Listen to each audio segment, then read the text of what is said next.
Punëtorët e korporatës energjetike i ekspozohen shumë rrezikut. Ne ju sigurisht e keni pasur që viteve të fundit 1% stafit vdesin prej sëmundjeve profesionale, edhe kanë rrezik të shtuar që ky mund të jetë rreziku më i lartë në Evropë. Mirë, po nuk ju paguhet puna për rrezikshmëri ashtu siç e jep ligji i punës edhe për sëmundjet profesionale. Tash, derisa këto nuk ka mundësi, keku me i bë.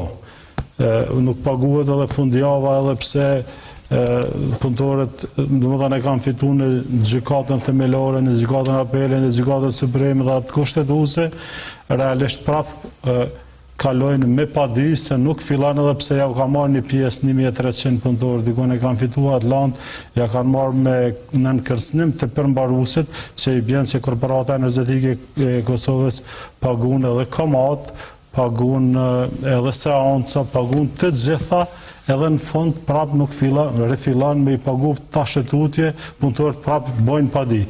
Gjithmonë është arsyetimi se